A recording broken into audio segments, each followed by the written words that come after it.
Similar to the masteries, the remaining passives of the Barbarian are fairly straightforward, and in spite of their individual quirks, they aren't quite enough to push their uses beyond being one-point wonders with plus skills.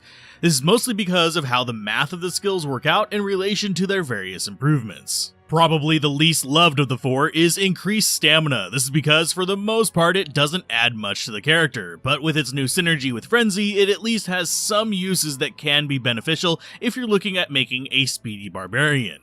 As with things that provide a % boost to life and mana, increased stamina only provides a boost based on base stamina, flat stamina, and stamina from hard points and stats.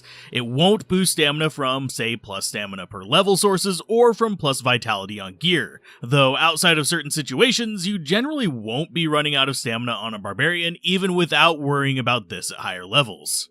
After that, though, we have a skill that probably is a bit more confusing to people, and that is increased speed. This combines diminishing returns, meaning you'll get most of its benefits from even just basic plus skills, since it caps at a 50% boost, but it hits 40% at only level 15 and 25% at a mere level 4. So putting extra points in it is generally not going to be worth it unless you're looking to outrun arrows. The reason why this skill is a bit fiddly is because of how faster run walk works, since speed is a sum of all modifiers possible, which is a pretty long list of different caps and functionality, and a 25% boost from the skill is different from a 25% boost from equipment, even on just a raw speed value. This is because equipment's faster run walk has its own diminishing return formula, which results in 25% bonuses there only being an effective 21% basic speed increase.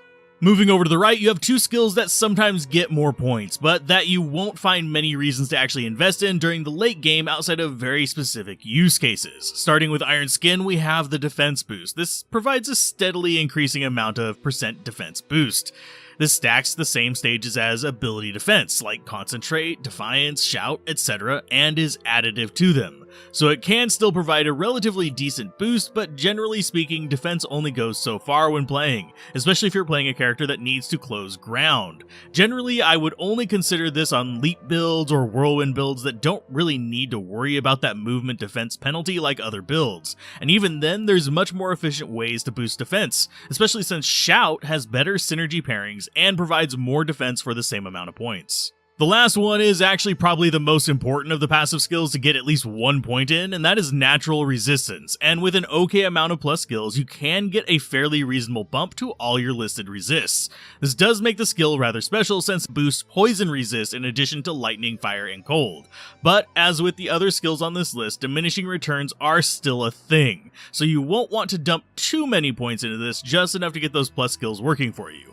But it is one reason why the Barbarian can get away with a lot more than other characters on super budget equipment. Overall, I think this tree is probably one of the best avenues for providing some unique flair to the Barbarian that never got fully explored, and I would love to see more flavor given not only to these 4 skills, but also the weapon masteries we covered previously, since it could really differentiate the sub-builds for the class. So, what changes would you make to the Barbarian Masteries tree, or do you think they're fine the way they are? Mention them down below, and as always, keep gaming, have fun, and peace out. This has been Alzorath.